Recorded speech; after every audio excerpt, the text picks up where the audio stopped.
Ginamit ng isang lalaking homeless ang kanyang buong araw na kita para bumili ng mabilisang pagkain. Sa pag-checkout nalaman niyang kulang siya ng 1 sentimo.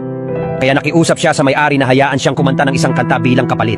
Ngunit itinapon ng may-ari ang pagkain sa lababo. Huwag ka nang bumalik. Ayoko sa'yo dito. Sige na. Sige. Okay, alis na po ako.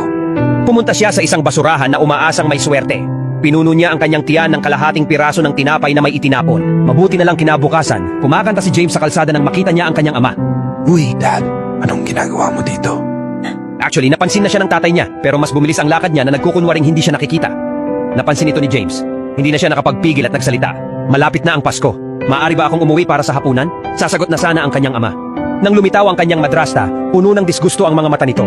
Tinanggihan niya ang kanyang kahilingan ng walang pag-aalinlangan. Bumaba ang tingin niya sa stepson na nahulog sa malayo, siguro na konsensya. Palihim siyang nilagyan ng bill ng kanyang ama bago umalis. Pagbalik sa kanlungan, biglang nakarinig si James ng kakaibang tunog. Maraming masamang kaisipan ang pumasok sa kanyang isipan. Kung sino man ang nandyan, mas mabuting umalis ka na. Hinawakan niya ang kanyang sapatos bilang sandata at maingat na sumugod sa kusina. Pero may narinig siyang ibang tunog. Isa lang itong gutom na orange na pusa. Nakahinga siya ng maluwag at hindi ito itinaboy. Sa halip ay ibinigay niya ang huling bote ng gatas mula sa refrigerator. Mag-aalala ang isang pamilya sa'yo kapag mawala ka. Nang matapos ang pusa, binuksan niya ang bintana at sinubukang gabayan ito palabas. Ngunit laking gulat niya, tumingin muli sa kanya ang orange na may pananabik na mga mata. Marahil ito ay ang pinagsamang pakiramdam ng pagiging walang tirahan at nag-iisa.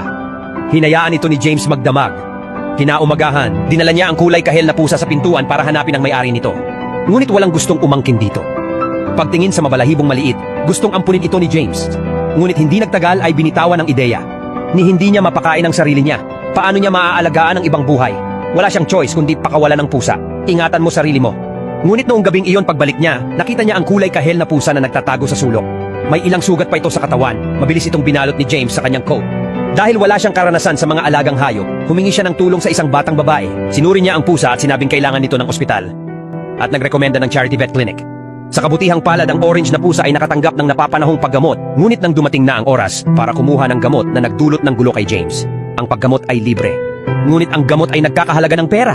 Iyon lang ang mayroon ako. Bahala na. Kailangan niyang gamitin ang kaunting natitira niya para mabuhay. Kinabukasan, bumalik si James sa kalye para kumanta gaya ng dati. Ngunit palihim siyang sinundan ng kulay kahel na pusa. Sumakay pa ito sa kanya sa bus. Anong ginagawa mo dito? Pagkababa nila, nag-alala si James na baka mawala ito. Kaya hinayaan niya itong umakyat sa balikat niya.